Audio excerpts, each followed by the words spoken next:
with computer audio.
Copy.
You gonna get past that or what?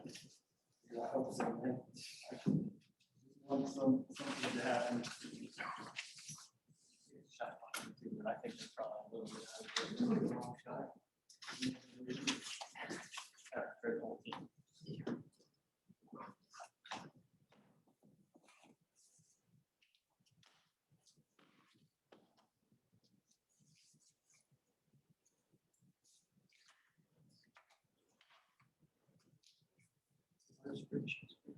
And 2 dozen cookies. $9.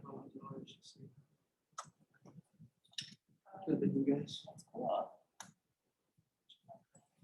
So that's great. Traction anywhere. That's good. Cute anywhere. Video game.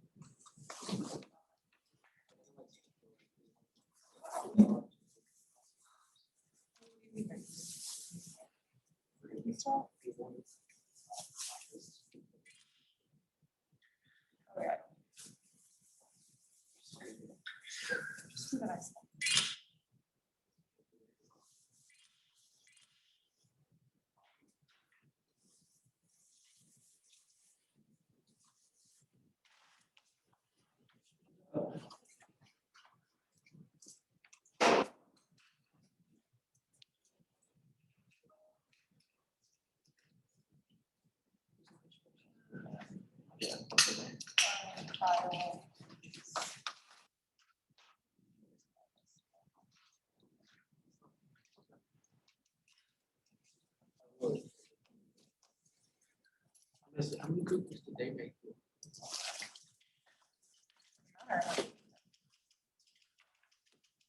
The selling point is not very good. The answer is zero.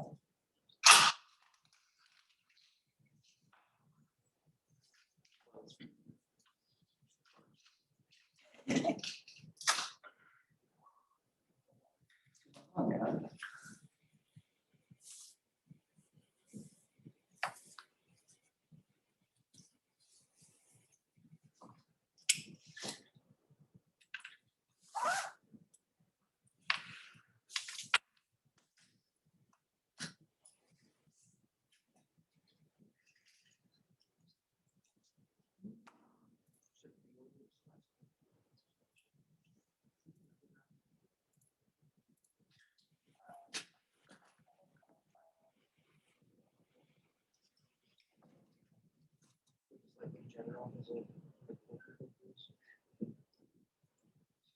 Circle. It wasn't here, how would I know?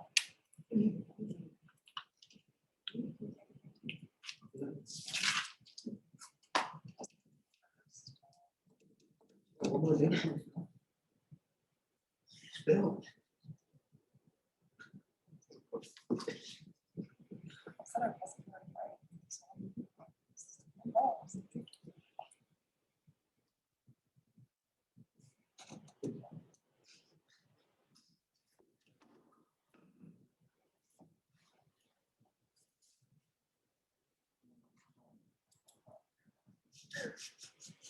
Oh, I mean, just humming. Yeah. I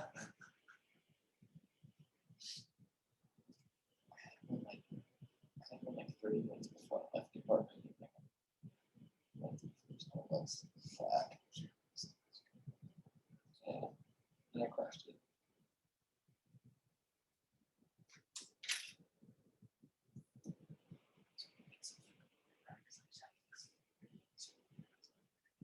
Really?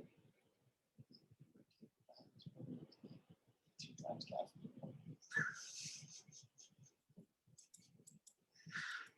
I'm like very close to having a heart attack.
Let's get started. The first thing I want to do is remind you of the directions that I ask you to follow for the email subject. I have 75 students this month, 2 sections, a total of 62 students and 13 teams. So every week I get 62 individual submissions and 13 team submissions. I won't take off points if you use the wrong subject, but I will delete your email and email you back and say resubmit with the correct subject. I need you to do that because of the large number of you. Just read the directions. For all homework problems, use the shell and don't insert new rows or columns. If you need space, you can make a column, a row real wide, real tall, I should say, or a column real wide. It's not necessary to rename the shell files, but you may if you want. Delete all the extra sheets. If you do the finance track, delete the operations track sheets. Send 1 email per team with Excel attachments. You may, of course, resubmit up to the deadline. If you submit multiple times, I'll grade your most recent submission. If you're Smith in team 14 with Brown, Roberts, Brown, Jones, and Roberts, send 1 email like this, depending on my Zoom.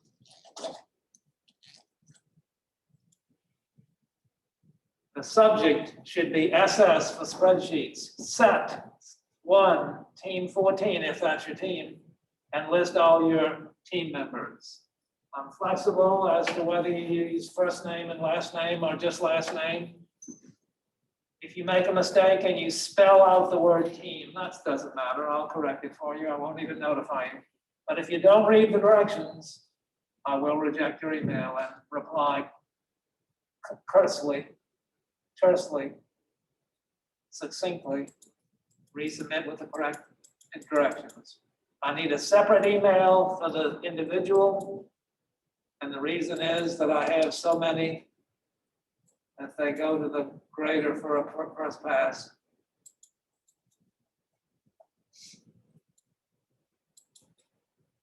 Reason is that I forward your email to the grader for a first pass. She then sends them back to me. So my inbox lists every file that's coming from the grader.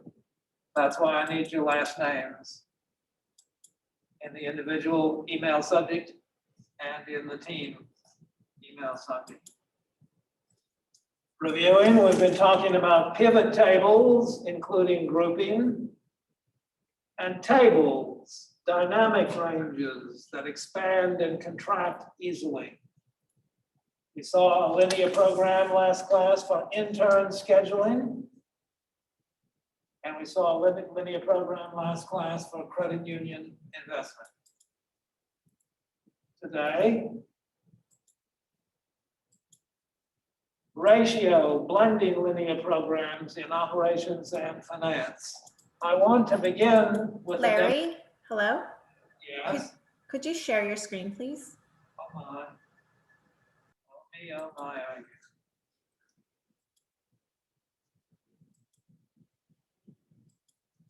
Okay now?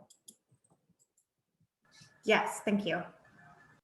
Thank you. I thought I was sharing. All right, ratio blending LPs. Let me first make a demonstration. You don't necessarily need to follow along with me yourself. But you do need to pay attention. I have a generic linear program. The details are not important to the point that I'm going to make. I have 6 managers, Sally, Tom, Bob, Ann, and Ed. I have 10 projects. An actual problem I worked on for a company called Heery, H-E-E-R-Y International. This is how long it takes for these people to manage these projects or the dollar amount. I want to determine who does what work. It's a generic linear program. The details are not particularly important, but this is of overwhelming importance. I've asked you to use the Simplex LP engine. That is not the default setting. The default setting is GRG, Generalized Reduced Gradient Nonlinear. If you solve the problem, it will work. It takes a little longer. In a small problem, it takes several seconds instead of a tenth of a second. In a large problem, it takes several hours instead of a tenth of an hour. That's not a big deal, but this is a very big deal. The nonlinear gave you a cost of 96.2. That is not correct. And there's no way for you to know that. The nonlinear gives you a crummy solution, 96.2. Let me demonstrate it again. All I want you to pay attention to is the engine. Select a solving method. The solution method, call the engine. Solve. A pause. 96.2 is the target cell in yellow. I copied that value to E28. Now let's solve it the correct way. I'm clearing the changing cells. Data solver. Change the engine to the one I've already asked you to for the entire course, Simplex LP. Solve. Solve a found a solution, all.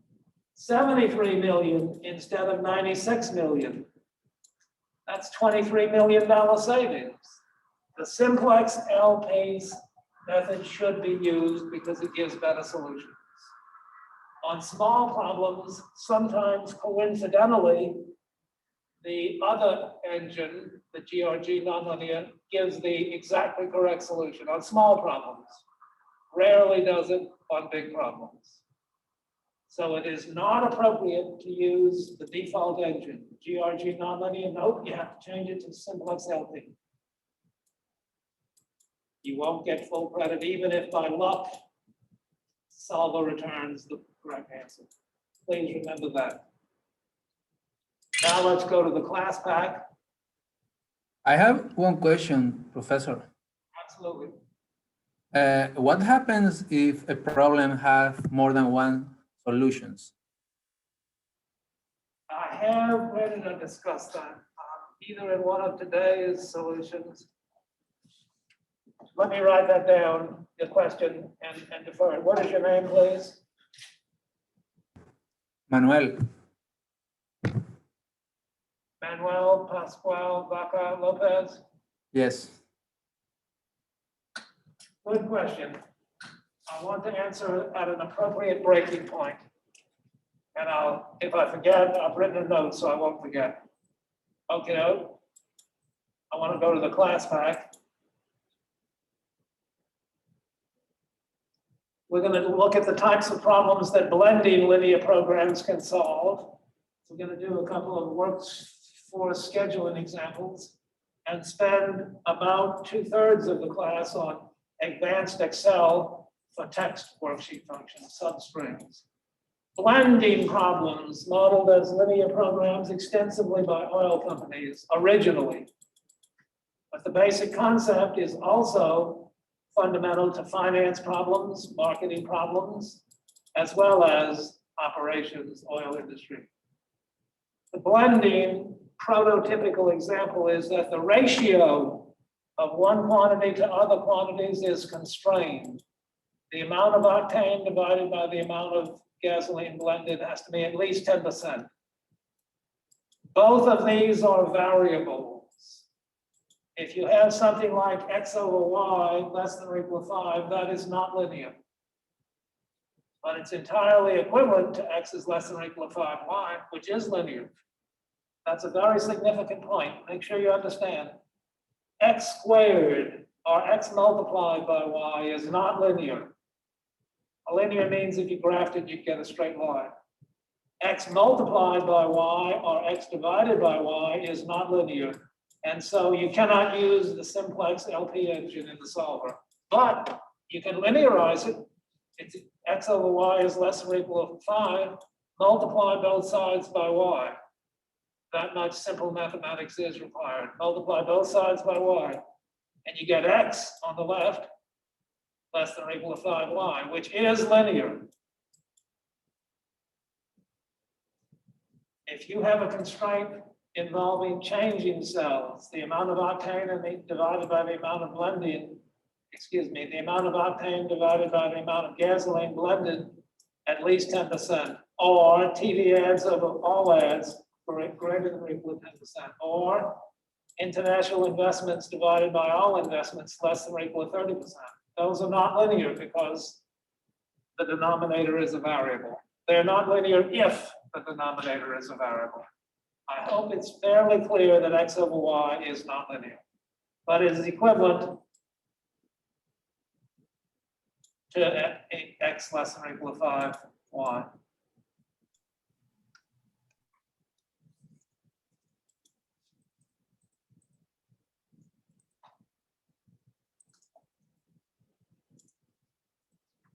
Let's look at how we would, what's going on? Why am I scrolling? Excuse me. Page 17. Ratio. I've written 2 examples. They involve identical numbers, only the text labels are different. You may read either the first paragraph or the second paragraph. You have 1,000 that could be invested in stocks, loans, and bonds. Let me turn off highlight.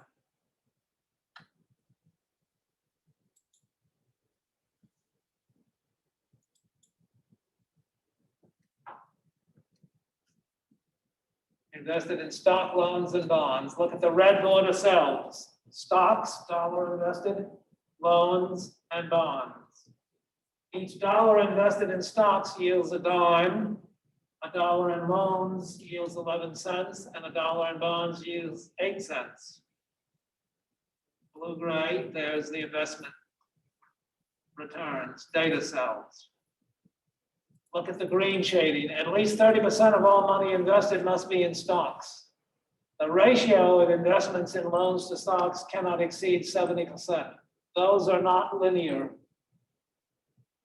We're going to convert them to linear so that we can get a better solution with Solver. Lending problem. You have 1,000.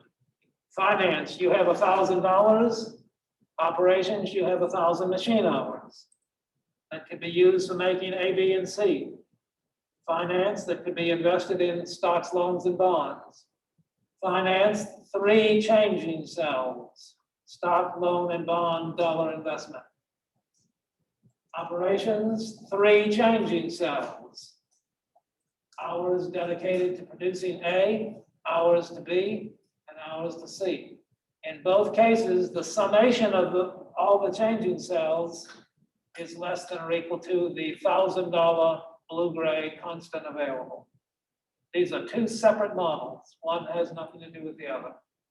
You may look at either one. In green, at least 30% of all money invested must be in stocks. In the other problem, at least 30% of all machine hours must be used for product A. In blue, the ratio of investments in loans to stocks can't exceed 70%. In blue, the ratio of hours used for product B to hours used for product A cannot exceed 70%. Let's look carefully at the model, first from the class pack, and then we'll go to the Excel. Blue-gray, the returns, the data cells, the available monies. Red border, the changing cells, the summation of the total. Let's now look at least 30% of funds in stocks. I'm going to use an algebraic sketch of the model. S is the number of the amount of money invested in stocks. L is the amount of money invested in loans. B is the amount of money invested in bonds. We must tell Solver that S divided by S plus L plus B is at least 30%. That's what we're given. At least 30% of the money must be invested in stocks. S divided by the total invested is at least 0.3. That is not linear. So we're going to linearize it. We're going to multiply both sides by the denominator. S is greater than or equal to 0.3 times S plus L plus B. That is what we will tell Solver. S is greater than or equal to 0.3 times S plus L plus B. Remember the last line of the previous page. X over Y is not linear, but it's equivalent to, let me go to page 17. I hit the end key.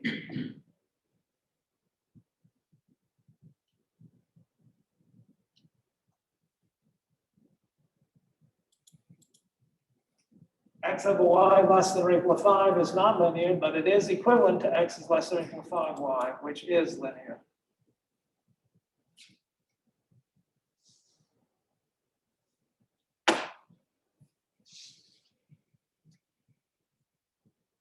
S divided by S plus L plus B is what we're given in blue.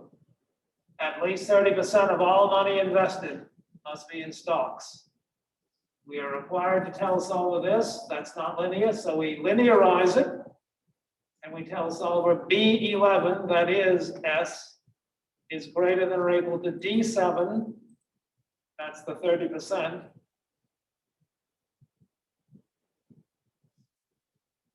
Times E11. B11 is greater than or equal to D7E11. Let's look at the comparable constraint in operations. The same numbers apply, just different English to explain those numbers. At least 30% of hours in product A. A is a variable, A over A plus B plus C greater than or equal to 0.3. Not linear. Multiply both sides by the denominator. A is greater than or equal to 0.3, A plus B plus C. Next constraint, the ratio of loans to stocks should be at most 70%. In blue, the ratio of investments in loans to stocks can't exceed 70. The ratio of hours for B to A can't exceed 70. L over S less than or equal to 0.7. That's not linear. Multiply both sides by the denominator. L is less than or equal to 0.7S. L is less than or equal to 70% of S. 70% of S is D8, B11. Let me give you a minute or two to look that over, and then we'll go to Excel and solve it.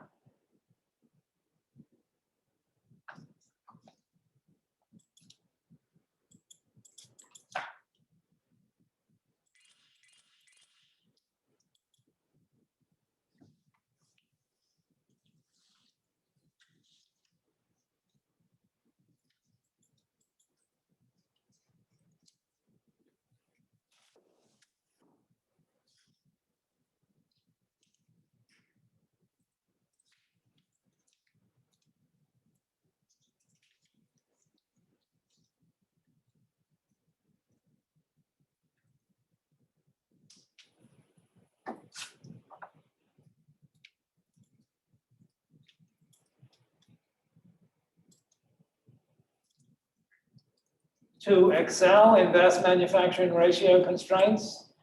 I've got the solver dialog box open. Please confirm it. Notice I use the simplex LP. And there's the answer.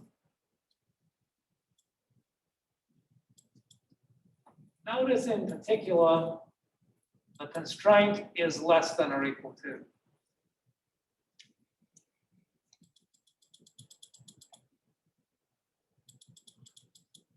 Look at F11 or O11.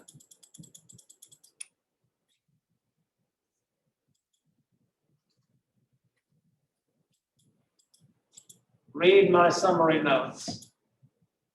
If you have equality constraints, which we do not in this example, if you have equality constraints such as E11 equals G11 or N11 equals P11, if another constraint uses either of these amounts, refer to the constant, not the formula.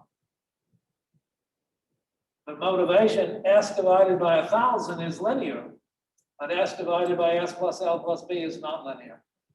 Also, the cell with the formula might have round-off error, but the cell with the constant won't have round-off error. Motivation, if you have equations, refer to the constant. If you have inequalities, as we do in this example, if another constraint refers to these amounts, you must refer to the formula, not the constant. But then it's not linear, so linearize it. Motivation, the amount used could be different from the constant. Summary, refer to the constant when you can. I want to move onward. That's all I want to cover for the moment. I'll give you 3 minutes to review that.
A guy asked his wife, what's the meaning of reincarnation? She said, after you die, you come back as something completely different. He said, you mean I could come back as a pig? She said, you're not listening.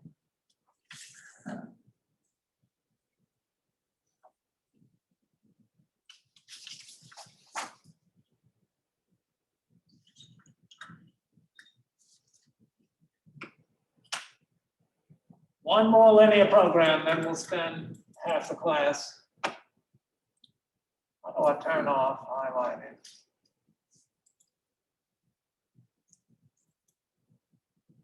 That's highlighting.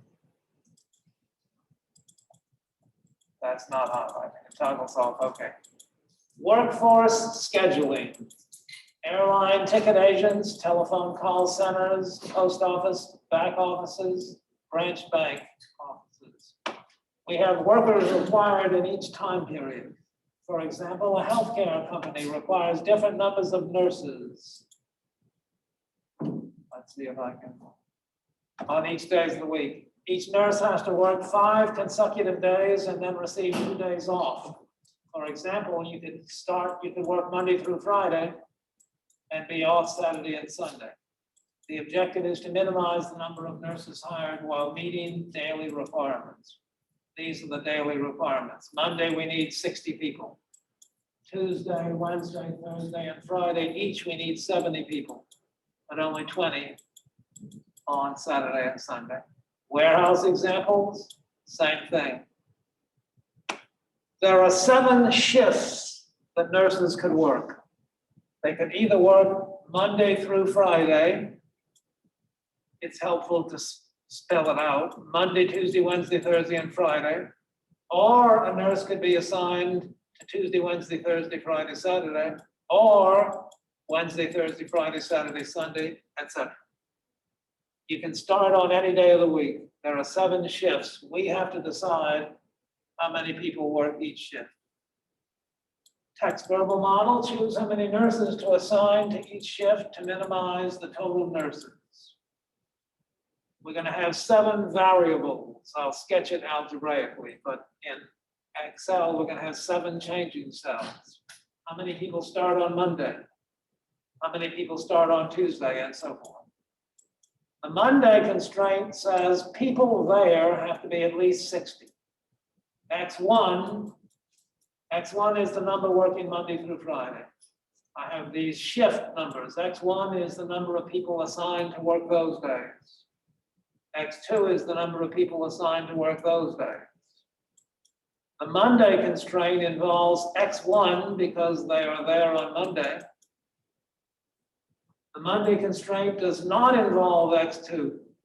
They're not there. X3 is not in the Monday constraint. Shift 3 does not work on Monday. But shift 4, 5, and 6, and 7 do work on Monday. So the first constraint is X1 plus, this essentially says 0 times X2 plus 0 times X3 plus X4 plus X5 plus X6 plus X7 is greater than or equal to 60. Can you write the Sunday constraint for me?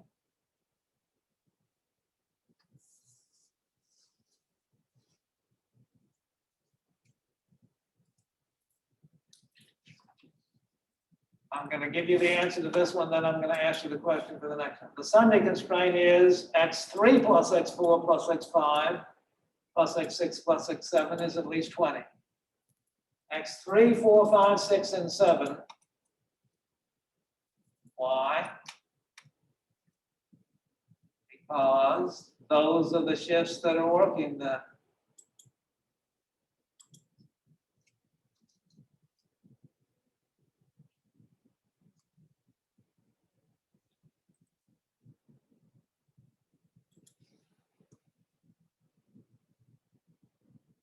Sunday. Those people on shift 1 are not working Sunday. Those people on shift 2 are not working Sunday. But all of these people on shifts 3, 4, 5, 6, 7 are working on Sunday. So the Sunday constraint is X3 plus X4 plus X5 plus X6 plus X7. is greater than or equal to the required number. You write the Tuesday constraint for me, please. I'll let you think about it for a minute.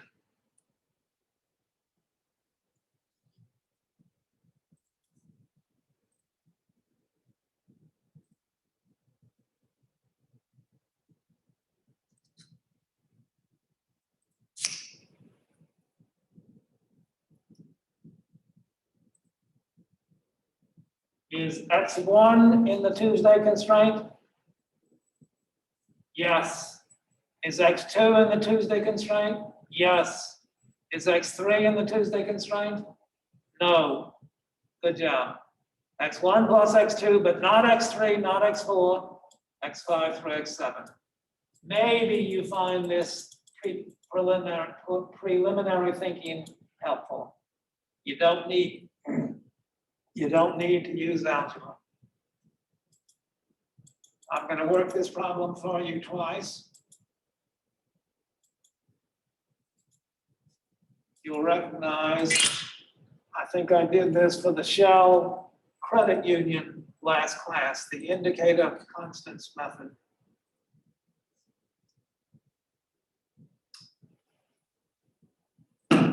This model is equally correct with the next model. And then, well, optional no homework tests or questions. Use the target cell to find alternate optimal or nearly optimal solutions. I'll address that in a few minutes. We have 7 changing cells. How many people work starting Monday? How many people start Tuesday? How many people start Wednesday, etc. For each time period, we have a changing cell. The rules are whatever day you start, you work that day and the next 4 days, 5 consecutive days. In blue-gray, we have the number of people we need on Sunday, Monday, Tuesday, Wednesday, Thursday, etc. The target cell is the summation of the changing cells. We want to minimize the number of people who we have to hire. This is correct, but it's a poor method. B7 says the sum of B5, comma, E5 through H5. The sum of B5, comma, not C5, not D5, but all of E5 through H5 has to be at least 60. Good example of the syntax. Comma means and, colon means consecutively through. E5 colon H5 means E5, F5, G5, and H5. Whereas comma means B5 and all of these. The next constraint is the sum of B through C5, comma, not D or E, but F, G, and H fine. Don't vary the formulas. Now, please think about the following. There are only 7 time periods in this example. I think we're all competent to write seven formulas correctly, even though they are tedious. But some of these models have 15-minute time periods. There are 4 15-minute time periods in each hour of the day. The models are for daily assignments, and there are 96 time periods in larger examples. The point is, you might have 96 such constraints. And I strongly prefer, well, I write right here, you might have 96 time periods. You might have 78 time periods, 78 weeks in a 1.5 year horizon. This example has only 7 time periods. Other examples have 78 or even 96. Each cell in B7 to E7 has a separate formula, which is error prone. It does not copy, does not paste. Let's look at this approach, which of course I'm going to emphasize.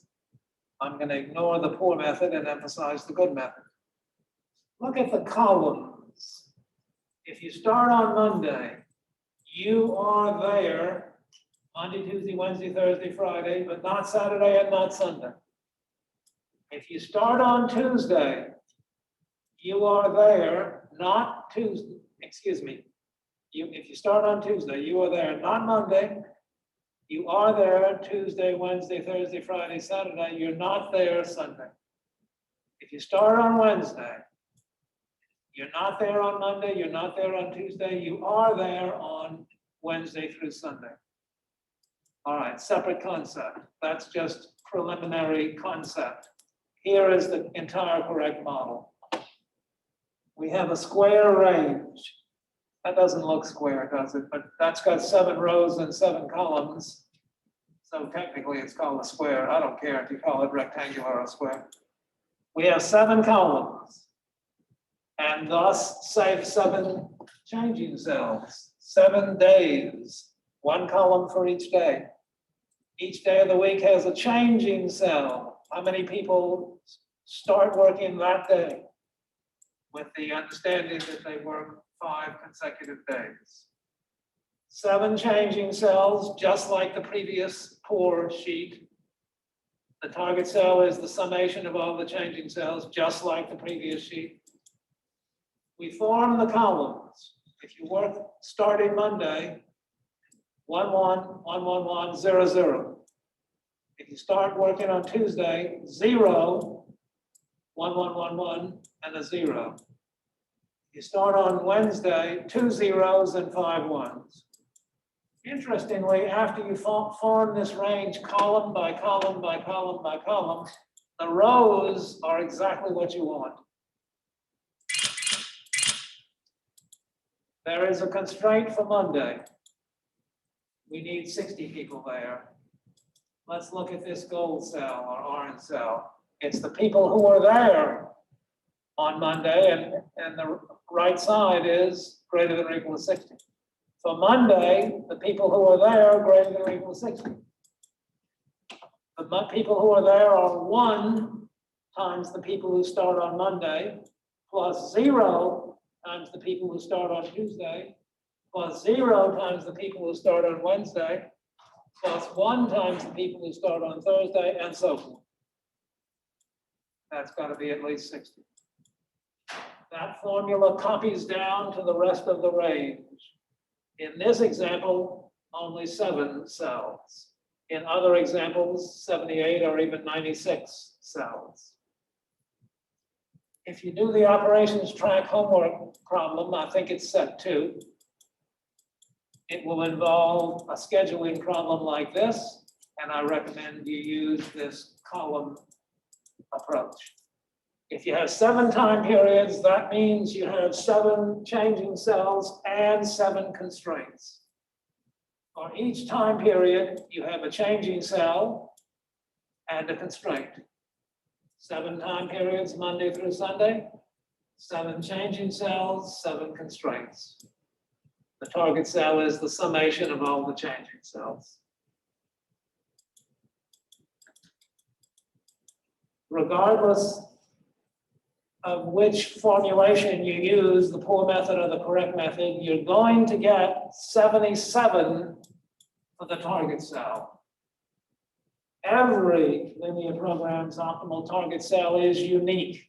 In this case, 77. In rare cases, such as this linear program, there is more than one solution, the value of the changing cells. Let me give you 2 minutes to think about this.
a husband and wife are shopping.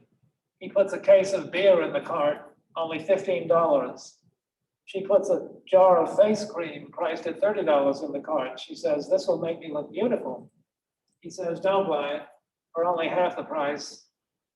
24 cans of beer will make you look beautiful."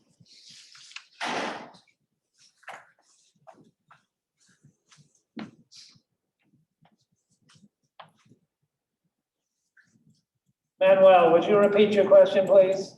Your question of 20 minutes ago. My question was that what happens when there are more than one solution for one problem? That's a tricky question. There is always only one target cell and usually only one solution, but there could be multiple solutions. The solver will give you one of the solutions. If you want to know if there are multiple, first of all, that's not testable. I will answer your question a little bit. It's a good one. Alternate optimal solution, not testable. I'll tell you when you can wake up. Here in green, 46 on Monday, 11 on Tuesday, 6 on Wednesday, and so forth. Target cell 77. That's the solution solver gave us for this sheet. Previous sheet is that solution. Trial and error solution. You could, by trial and error, identify a bunch of solutions and make a subjective decision as to which one you like. They all have cost of 77 employees. I think I would prefer the third solution because it has more people working the Monday through Friday shift, which I assume is more popular with the employees. I think given a random 100 people, I think most of them would like to work Monday through Friday. I'm sure there are some exceptions. If he has a part-time business, if he or she has a spouse who has to work Tuesday through Saturday, then the individual might prefer Tuesday through Sunday so he can have time off with his or her spouse.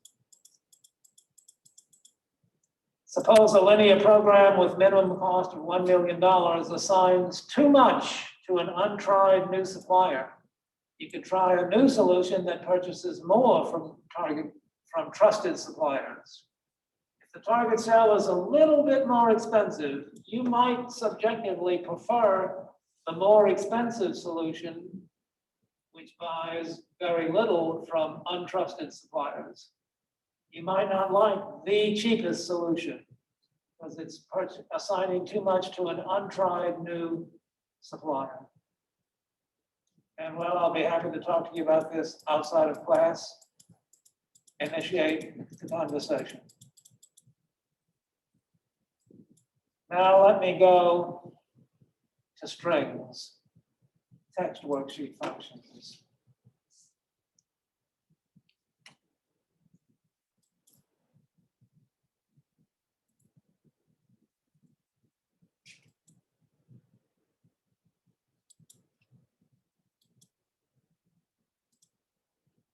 I have a workbook that I want to use to motivate the importance of this. I have a large number of names. Look at the screen, please. You don't have this book. 270 names, actually 269, because the first row is field titles. I went to the web and I got some potential contacts, companies that might be good clients for me. But the information came in the form, first name, space, last name. I prefer it to be last name, comma, first name. I'm going to teach you how to rearrange it. If you get 100,000 such names, it should take you only a minute or 30 seconds to convert them. Let me turn off the formula bar so you can't see the answer. I'll be teaching you this in a moment. Let me copy that down. There is a single formula which uses a helper cell in this case, so two formulas really, which converts Larry space LeBlanc to LeBlanc, comma, Larry. The formulas look for the position of the blank space And everything to the left of the blank space is by definition the first name. Everything to the right of the blank space is the last name. There is a formula that'll do it. That's the only thing I'm telling you so far. Larry Space LeBlanc has the blank space in the 6th position. I have to count like my grandchildren. L, that's 1. ARRY, that's 5. 6th position contains the blank space. Let's learn how to do that. Let's change to substrings lec and let me view the formula bar. Be aware that your boss might call you in and ask you a question. He or she might have the formula bar turned off. View tab, you can toggle it on or off. Read and work before class. The left worksheet function pulls everything from the left. For example, left of B23, 4. It pulls the 4 leftmost characters from the string. The right pulls characters from the right. The mid pulls from the mid. Let's look at what I want you to learn. The green ones are more important than the yellow ones. The light green one is less important because the light green one is so similar in concept to this one in row 1 and 2 that this concept will immediately be obvious if you understand this other one. The left worksheet function pulls characters from the left. The right worksheet function pulls characters from the right. Same idea. The mid pulls characters from the middle or from anywhere, really. A search returns the position of a separating character, like a blank space or a comma. A len gives you the number of characters in the text string, and the trim removes all leading blank spaces, removes all trailing blank spaces, and gets rid of all multiple embedded blank spaces. If you have New Orleans with 5 blank spaces between the 2 words, N-E-W, and then a bunch of blank spaces, and then Orleans, the trim would replace the middle blank spaces with only 1. That's a solution to a common problem when you import data into Excel. Excel often pads with extra leading or trailing or embedded blanks. In darker yellow is the most important one, but this is less important than the green. Upper converts everything to capital letters, uppercase. Lower converts everything to lowercase. If you understand the upper, you'll understand the lower and the proper. The proper capitalizes the first letter of every word. It gets most names capitalized correctly. There are a few exceptions, like LeBlanc, a capital B right in the middle of the last name without, and it's a single word. McDonald, O'Dwyer, other examples. I have a note that because there are multiple arguments in these worksheet functions, you might want to use the argument tooltip equals MID open, and there is the argument tooltip. The text, start number, etc. It prompts you for what it's expecting next. Manipulate strings and in class.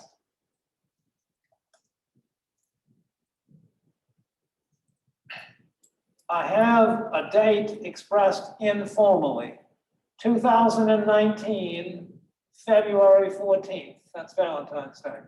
The first 4 characters, the first 4 digits are the year. The next 2 digits are the month, and the last 2 digits are the day of the week. I have 2019, February 14th, 2019, February 5th, 2019, January 9th. Please zoom up a little bit. 2018, December 31st. If you use standard form for a date, you can subtract 2 dates. The definition of a date in Excel, the formal definition, is the number of days since January 0th, 1900. That's correct, since January 0th, 1900. There's no such date as January 0th, 1900. Still, what I said is correct. Day one is January 1st, 1900, one day after January 0th, 1900. Because dates are the number of days since a long time ago, I'm pretending I don't remember what the starting date is. It's January 0th, but I'm pretending I don't remember that. If one date is 50,000 days after that starting date that I can't remember, and another date is 50,010 days after that same starting date that I don't remember, 50,000 days since, 50,010 days since, subtract the 2 days, subtract the 2 dates, and you get the number of days that are between them, 10 in this case. Let's do that. First of all, let's take the informal date, 2019, 0214. First of all, it's ambiguous. In some cases, that could say 2019 is the year, May 2nd, or it could say 2019, February 5th. This one is not ambiguous because the 14 could not possibly be the month. All right, I do mean the first 4 digits are the year, the next 2 digits are the month, the final 2 digits are the day. Equals date of, let's put the cursor and read the argument tooltip. Year, month, and day are expected in that order. That's significant. Year, month, and day in that order. What is the year? The left foremost. The left of B4, comma 4, counting like a child. 2, 0, 1, 9. Zoomers, I'm using my fingers if you aren't noticing. The left foremost of the year, so date. Left of B4, comma 4. That is the, put the cursor after the open parentheses. That's the year.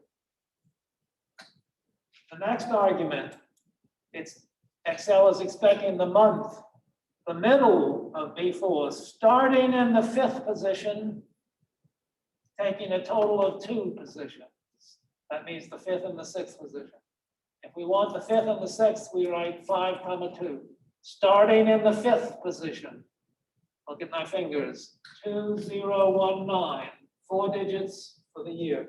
5, the 5th digit is the beginning of the month digit. 5 for a total of 2.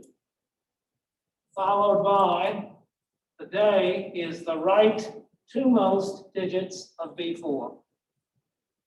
And that gives you a formal date, which you can use the wonderful formatting capabilities we have. You can see if that's a Monday or a Tuesday or a Wednesday.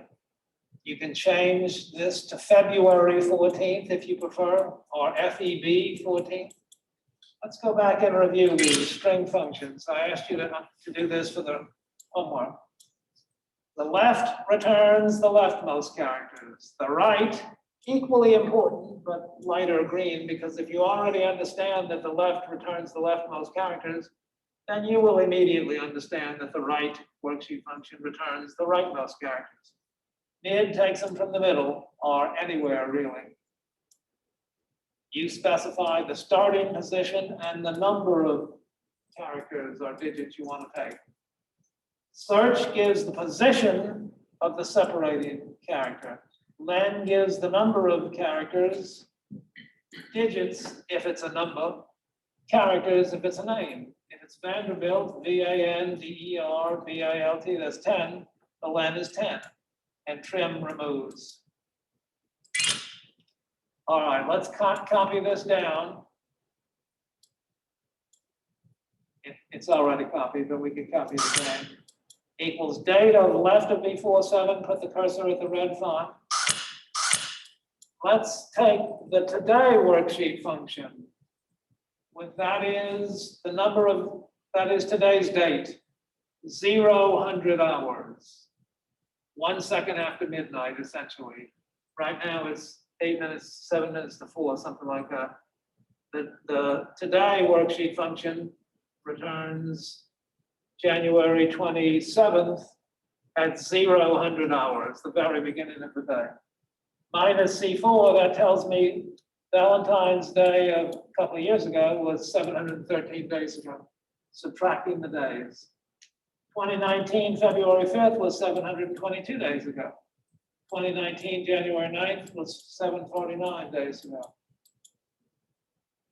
Let's subtract, let's select these. A long date, not enough space. Tuesday, February 14th, Tuesday, February 5th, Wednesday, January 9th. You can change the format and tell if it's a Monday or Tuesday or Wednesday, and you can subtract them and see how many days elapsed. If you want to know how many hours elapsed, for example, if you subtract them and it was 3 days, you could multiply by 24. And you get 72 hours. Let me undo.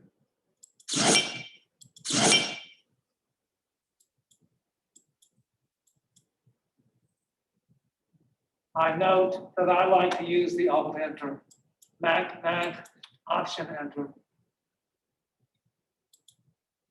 You could, but I won't. Oops.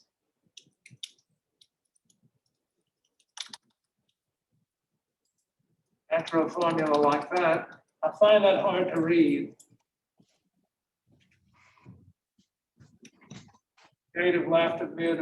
I find this easier to read. Date of the left 4 followed by the 5th and the 6th. That says 5, 2 means the 5th and the 6th. Starting at the 5th for total of 2, followed by the right 2. Concatenating strings, placing side by side. 1 plus 1 is 2. 1 concatenate 1 is 11, placing the digits or characters side by side. I have these names, me, Joe Blackburn, Gary Scudder, and Nancy Heyer. Those won't sort correctly. I want to sort them by last name. So I use this formula in E14. Mid of B14, that's the name. Starting in the 7th position. Why? Look at my fingers. 1 is the first initial. 2nd is the period. 3rd is the space. 4th is the middle initial. 5th is the period after the middle name. 6th is the blank space. 7th position is always the beginning of the last name. I want all remaining characters. 99 is just a big number. I don't know anybody who has more than 99 characters in his name, so it's okay to use 99. If you prefer to use a formula based on len, you may do so. Mid of B14, 7, 99, that's LeBlanc. Ampersand, quote, space, quote, ampersand, the left 5. Left 5 are first initial, period, space, second initial, period, and that's all of them. I don't need the 6th one, that's a space. And we have last name, comma, first name. You could copy and paste special values and that would sort correctly.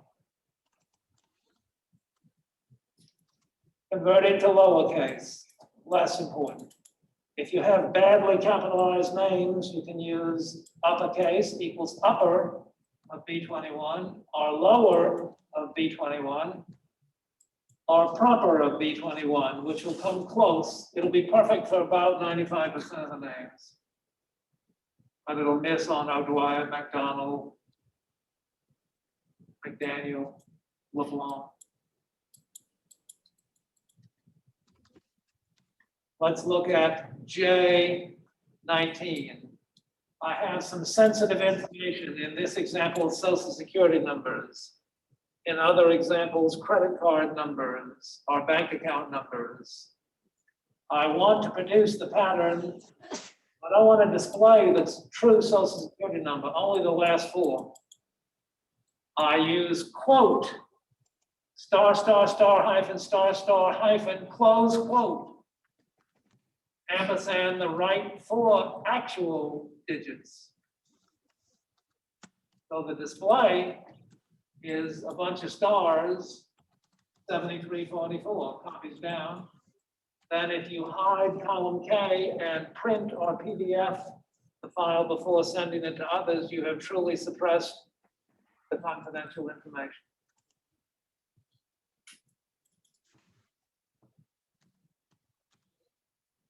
The length of a string, Larry has length 5, L-A-R-R-Y.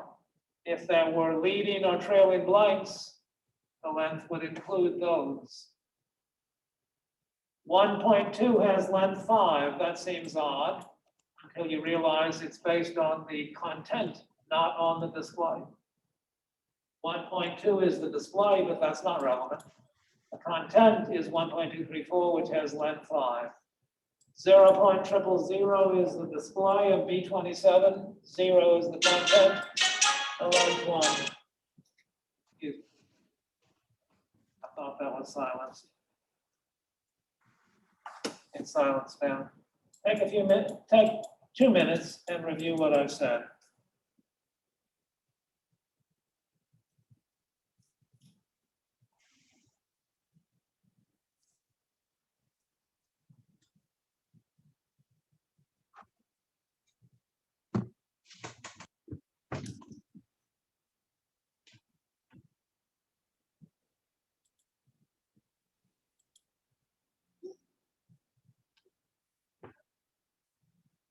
No.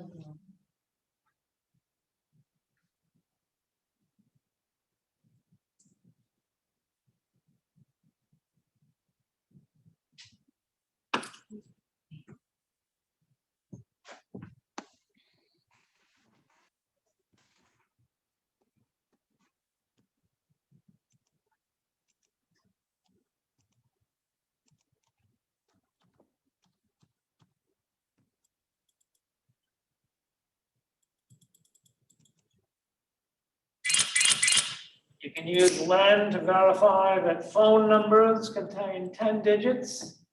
The area code, the next 3, I think called the exchange, and the last 4. Social security numbers have exactly 9 digits. Credit card numbers have exactly 16 digits. Removing trailing and leading and multiple embedded blanks. Look at B36. It's got a few leading blanks. You see the cursor moving in the formula bar? Can you see that in the back? In multiple embedded, there's supposed to be only 1 there. That's an abbreviation for warehouse, and the code number or code name is ABC. If you take trim of B36 and copy, Alt Tab, copy, paste special values.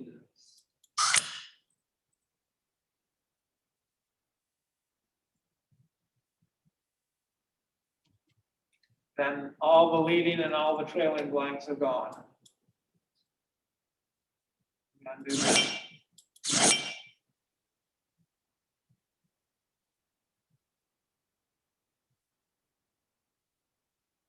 Work this problem for me next.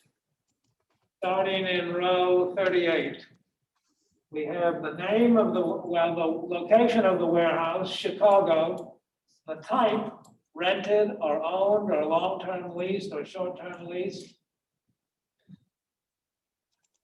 We have some unimportant fields, and we have the warehouse code.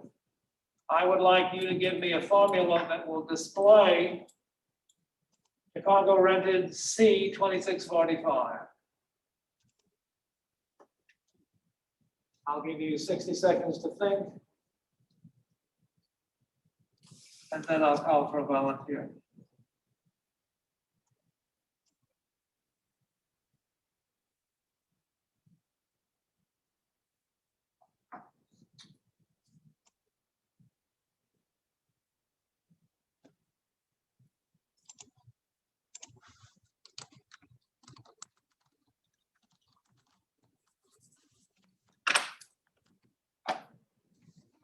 Anybody want to get me started on how I should create this formula?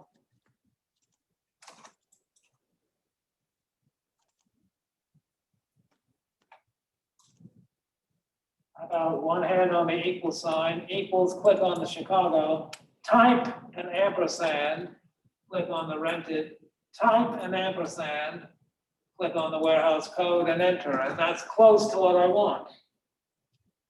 The words are jammed together. So I'll now extend the formula to what I really want, ampersand, quote space, quote, ampersand, ampersand, quote space, quote, ampersand. And that's almost finished. I'll pretend I thought that was finished. But I forgot to get rid of the trailing and leading and multiple embedded blanks. So I will merely trim the result equals trim. Open parentheses, and I don't feel like typing the close parentheses. So I'll just press enter. Remember the rule. If your entire formula consists of a single worksheet function, you do not need to type the close parentheses. Excel will fill it in for you.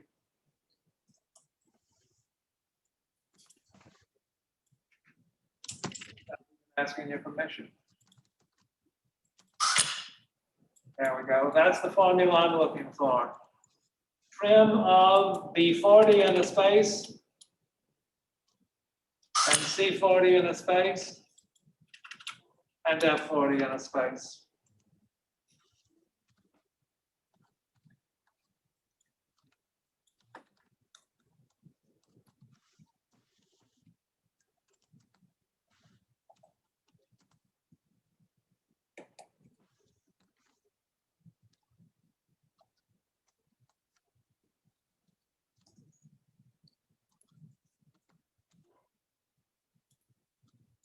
The plus sign adds up numbers, the ampersand concatenates them, places them side by side.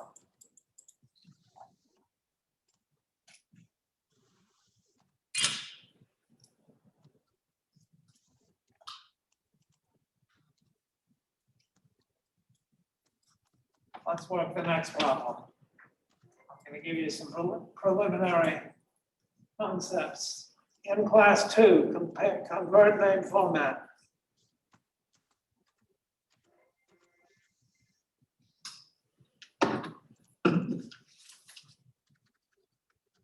If the second, let's say, if the position 2, the second character of the name is blank, for example, B space Dalton, a bookstore, then the formula for converting to last name, comma, first name is min of the name, comma, 3, because the second position is blank, comma, 99, that means take all of them. Ampersand, quote, comma, space, close quote, ampersand the left single one. Similarly, if the second position is, well, similarly, if the third position is blank, the fourth or the fifth. If you don't see the pattern that I'm driving at, you might think I'm crazy. You might think that anyway. It's simpler to type Dalton, comma, B than to type that formula. Let's see this on a large example. We got these people's name or company names from the web. A19, control down arrow to A531. I want to rearrange them. This is how I introduced this concept when I hid the formula bar. Give me a formula that will change Ann space Smith to a display of Smith, comma, Ann.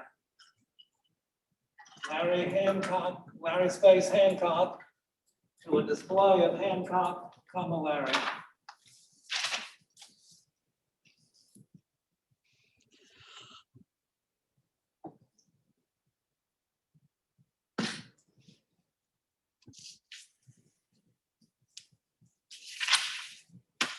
Conceptually, what's the first thing I have to do?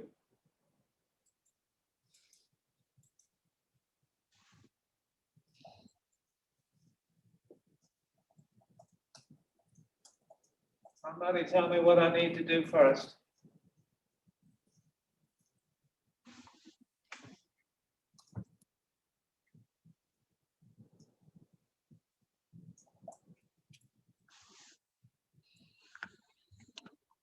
Is that your answer?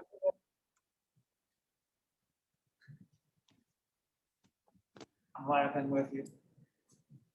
What do I need to do first conceptually to convert this display from Ann Smith to Smith, Ann?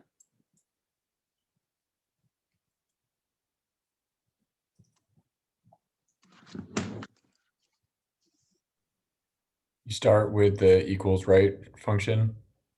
That's close. There's actually more than one way to work this problem. You could do it that way. But how about if we find the position of the space first? Yes, Equals mid. of Space. A19? Yeah. Okay, comma, oops, A19, comma what? And find the space, I think. I would prefer to find the space in a separate cell. You're absolutely right. But give me a formula for only finding the space. Equals 5. I'm gonna teach equal search. Find and search are identical except one is case sensitive, the other is not case sensitive. One distinguishes between a capital A that's different from a lowercase a, and a capital B is different from a lowercase b. But in our application where we're looking for punctuation, that doesn't apply. So the search and the find are identical. Since I started out with search, I'm going to use the search. Can you complete this for me? Quote, space, end quote, Yes. comma, A19. Good. A-N-N, that's 3 letters, space. Let me copy it down. Larry, L-A-R-R-Y space. Now we know where all the spaces are. Now you can proceed with the mid. You want to continue to talk? Equals mid, Correct? and then. And Smith, A19, A19, comma, B19. comma 99. Let me press enter right there. I use the silly analogy, if you have a 2-page paper due for a course, might you take 2 laptops and type page 1 with your left hand and page 2 with your right hand? Of course not. That's too complex for any human being. So let me pretend that I don't know this entire formula, and I'll get the first part of it. And then I'll extend it a little bit more. And then I'll extend it a little bit more. I've got the last name. Actually, there's a subtle error in there. Smith, Hancock, Johnson. There's a leading blank there. I actually want B19 plus 1. Let me zoom up. Can you see the difference? On a snail mail label, it wouldn't make any difference if there's an extra blank space here or 2. But in an email address, it would make a lot of difference and make all the difference in the world. The blank space starts in the 4th position, A-N-N space. So the last name starts in the 5th position, 1 to the right of the space. End of A19, B19 plus 1, comma 99. Copy it down a little bit to check. Somebody else want to extend that formula? Charles Wagner, is that your name? Yeah. Good job. Whenever students thank me, I always respond the same way. Thank you all for keeping me employed in a job that I really enjoy. All right, I wanted to say Smith, comma, Ann. What do I do to the formula to extend it?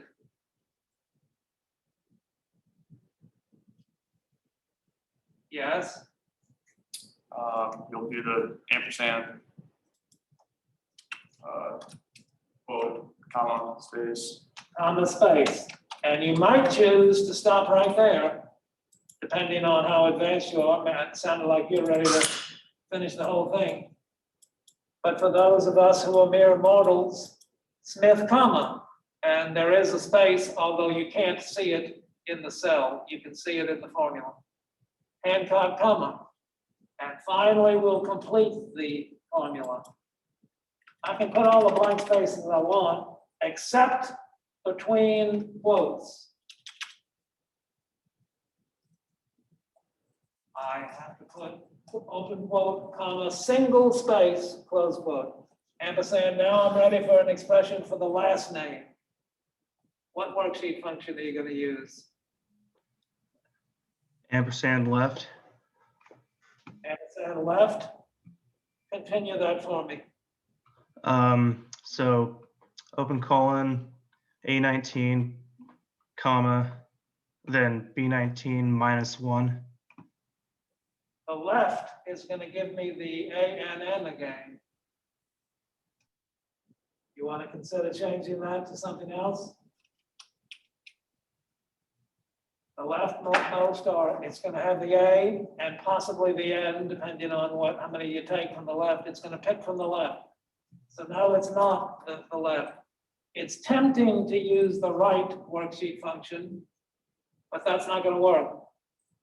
I don't know if her name is Smith or Smithston or Smithsonian or Smithy. I don't know how many characters to take to the right. I do know where to start taking the characters. So I will use the mid of the name, comma, 4 plus 1, comma 99. And that'll do it.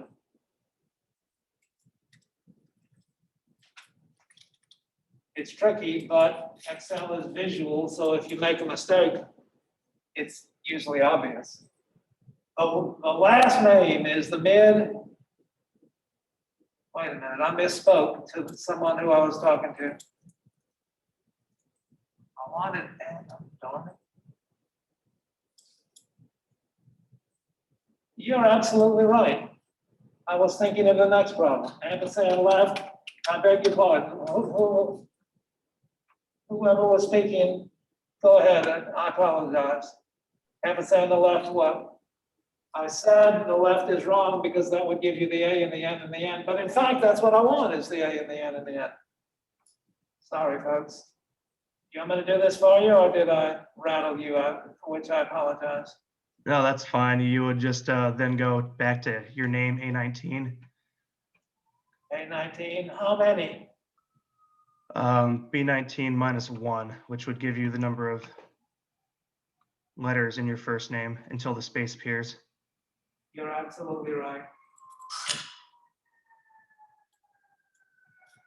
What's your name?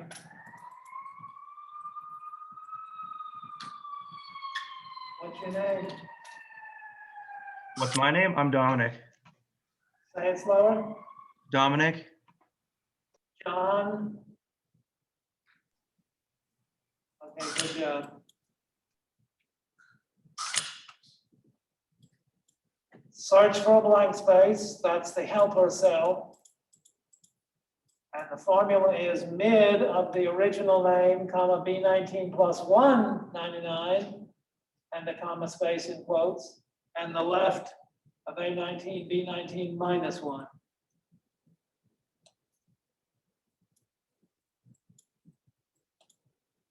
Some people prefer to use a single formula. That's okay. But consider that people who develop the spreadsheet might be different from people who use the spreadsheet. And not many people, we all could. If instead of B19, you put a formula right here and a formula right there. It might be too complex for the users. So it's a matter of personal judgment as to whether you want to use a helper cell or a single enormously complex formula. Okay, we're almost done.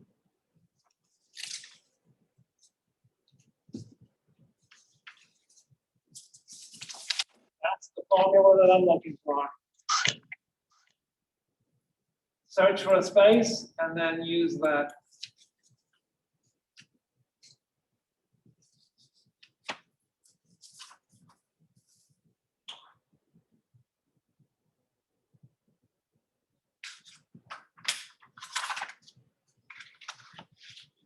told my wife I was feeling old and stupid and useless and forgetful.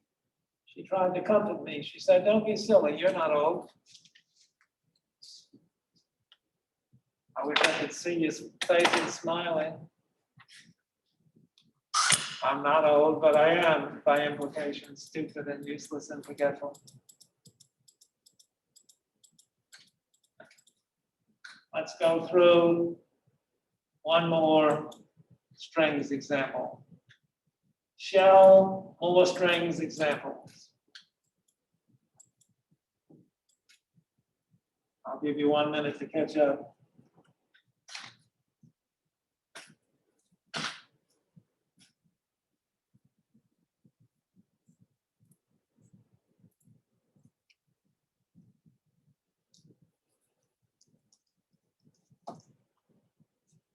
We again want to rearrange. This time we have first names, multiple first names, last name. Instead of that, we want last name followed by all the first names. In the previous example, there were always two names, one first name and one last name.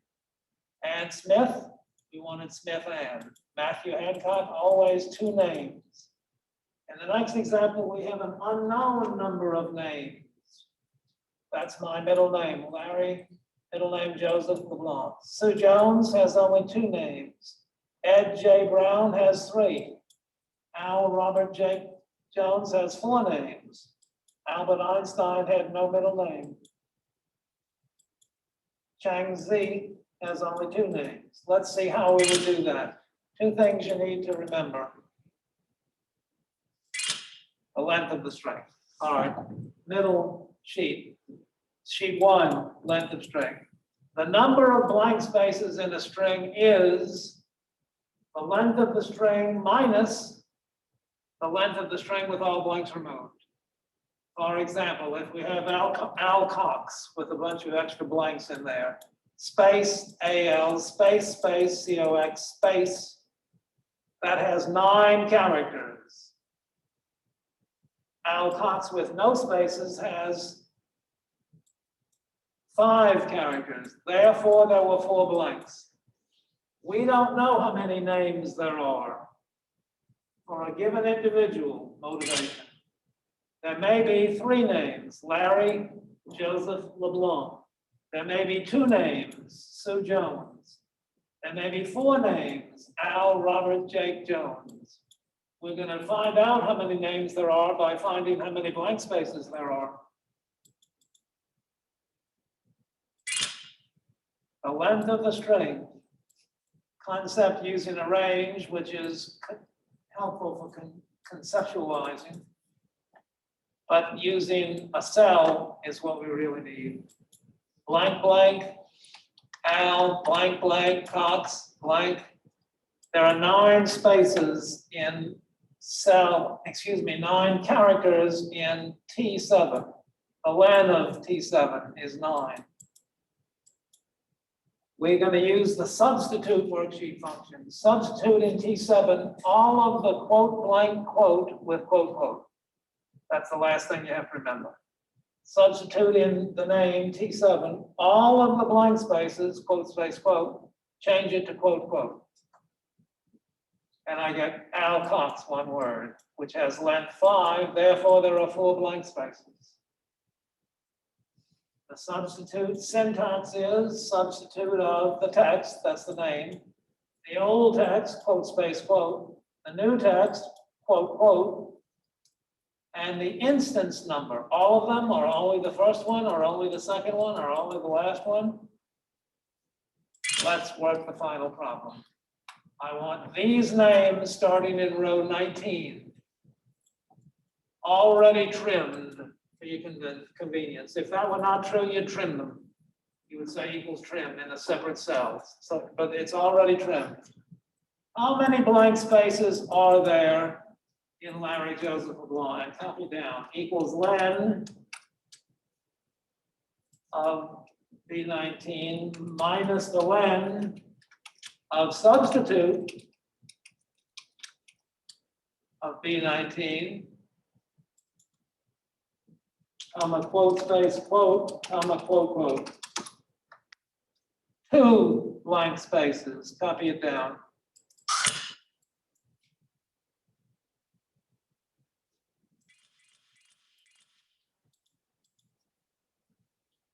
Larry Joseph LeBlanc, there are 2 blank spaces. Land of B19 minus land of substitute in B19, all of the blank spaces are changed to nothing, quote, quote.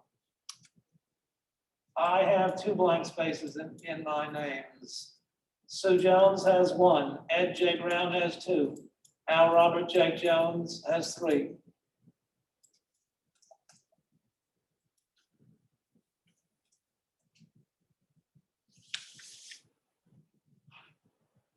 I've got 5 minutes left. Let me make an intentional mistake. Equals substitute in Larry Joseph LeBlanc, comma, quote, space, quote, comma, quote, hat, quote. Hat is just an unusual character. Substitute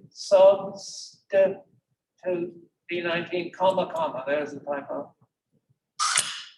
Larry hat, Joseph hat, LeBlanc hat. That's not what I want.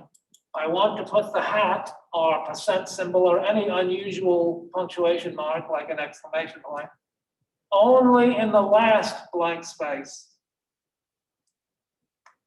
I don't want Larry hat, Joseph LeBlanc. I don't want Larry hat, Joseph hat, LeBlanc. I want Larry space, Joseph hat, LeBlanc. If there are 2 blank spaces, which one is the last one? The second one. If there are 3 blank spaces, which one is the last one? The third one. The number of blank spaces is the same as the instance of the last one. If there are 4 blanks, the last one is the 4th. If there are 3 blanks, the last one is the 3rd. If there are 2 blanks, the last one is the 2nd. I'm going to use the instance number.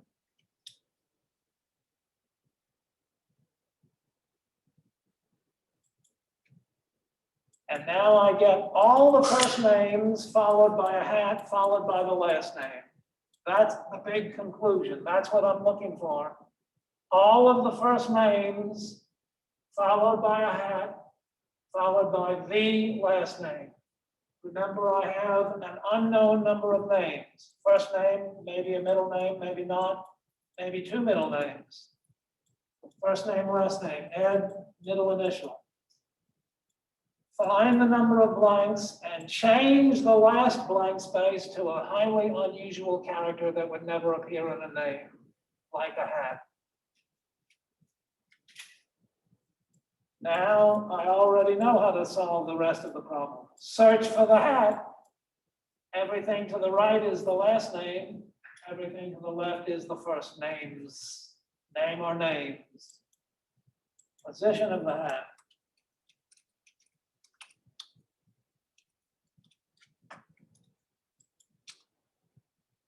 And we are done. 3 formulas. And the rest was work for you. Land of B19 minus land of substitute of B19, quote, space, quote, quote, quote. Substitute B19, quote, space, quote, quote, hats, quote, but only the last one. And then search for the hat.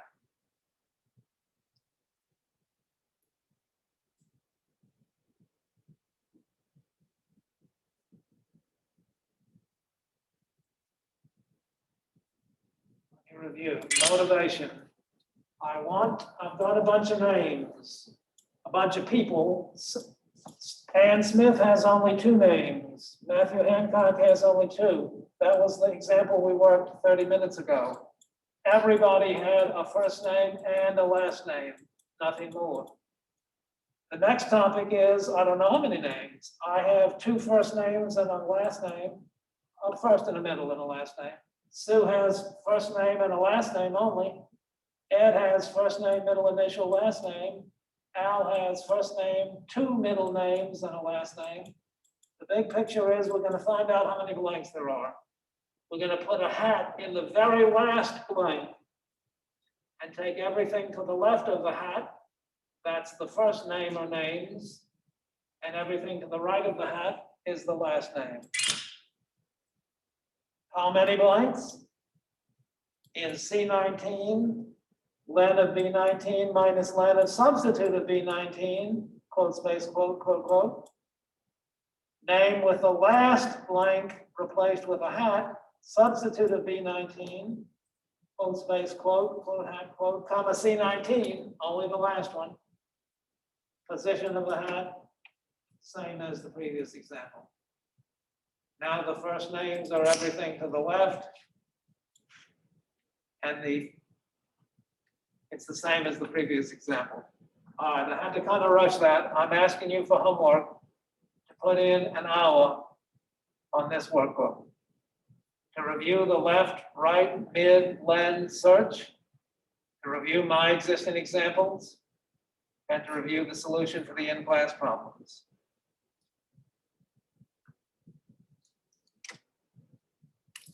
I will answer questions and then end the meeting. Zoomers, any questions for me before I end?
The requested email subject is in the direction sheet. Here, this is the leftmost sheet of the workbook for new underline letter. The requested email subject is in the direction sheet, which is the leftmost sheet of the homework. New line, Larry.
Avery, yes, comma, my TA does offer tutoring.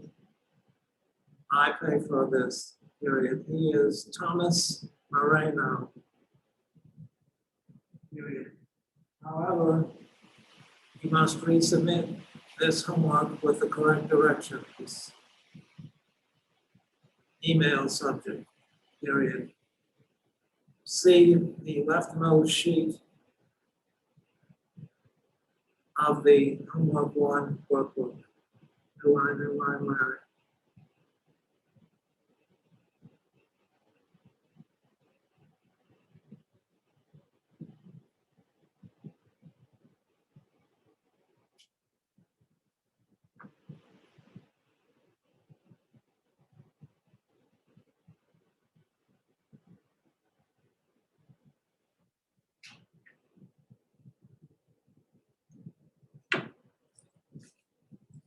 Hello, Hello. how are you? Elaine, Yes. How are you today? I'm doing well. Yes. 10 or 20% of the students submitted the email with the wrong subject. How many did? 10 or 15% of 62. Oh, well.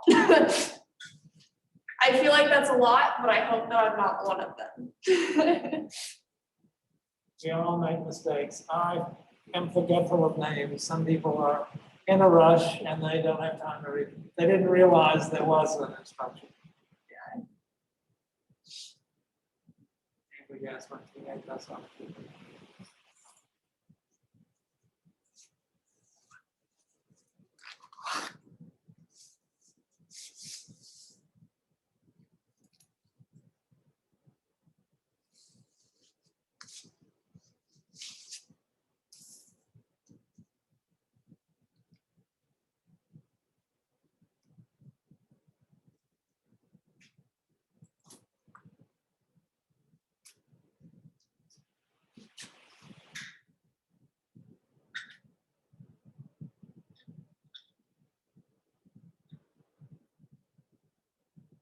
you a first year student or a second year, Elaine? I am a Mac.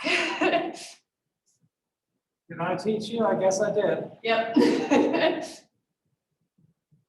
When do you go on your internships? Isn't it during mod 3? Yes, it's supposed to be right now during mod 3, but I did mine last summer. So I was here to choose electives. Okay, great.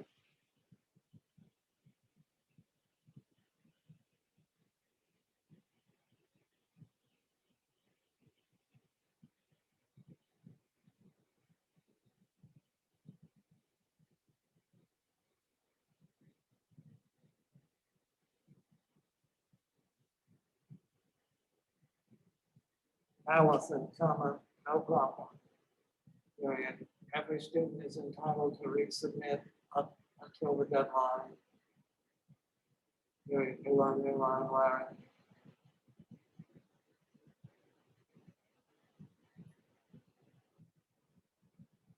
No, that's so.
John, comma. You must resubmit this homework with the correct email subject. Period. See the homework 1 workbook. Period. The leftmost sheet has the required email subject. Period.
What was your undergraduate major?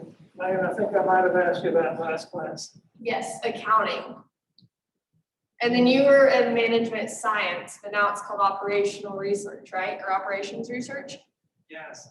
My PhD is in industrial engineering management science, Okay. which is operations research. As an undergraduate, I was in math, Oh, wow. computer science. I went on to develop algorithms for complex analytics problems. Wow. For what it's worth, one of the best career decisions I've made was to get a PhD. Really? The test of time, the lens of time has proven the decision wise. Is that what got you into teaching? Yes. I did not intend to go into teaching until I saw the lifestyle of a graduate school professor who writes papers and consults rather than teaching 5 courses all the time.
New in class Monday when my audio failed.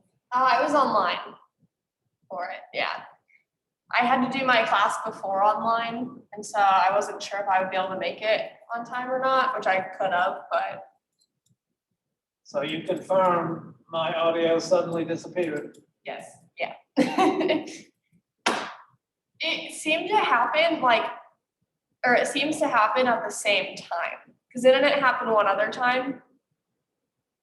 Now the fire alarm caused Okay. us to cancel class. Okay, that must have been at like 6 The then. experience of recording a part of the lecture has made me think about whether I should change this course next, not this current instance, to the point where I assign a 20 or 30-minute video recording for the beginning of each class or most classes. And then we work problems in class. That way, if it was a particularly difficult concept, you could rewind it and look at it, or not, if you found it easy. Yeah. I'm gonna think about that and talk to my faculty colleagues and my teaching assistants. Yeah, I feel like that could be a good idea, because I know like in my finance class, he had videos posted that he had made for the executive MBAs. So even though we were going in person to class, he had also posted the videos of him going back through it, and that was really helpful for me. What was this? Bill Christie.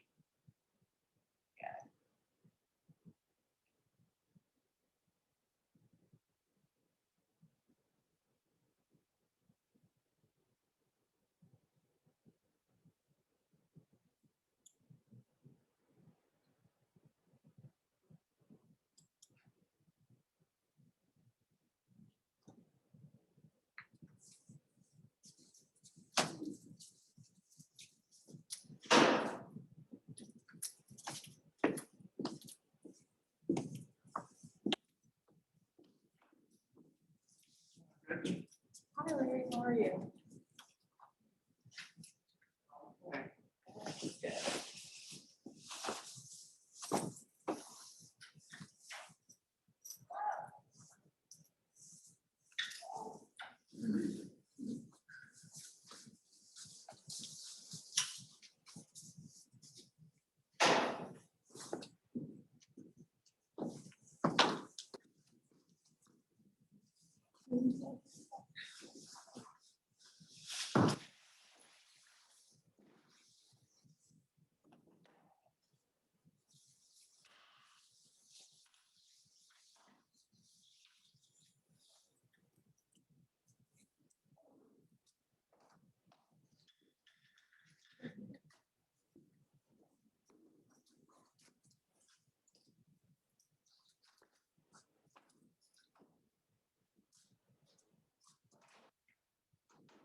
TV.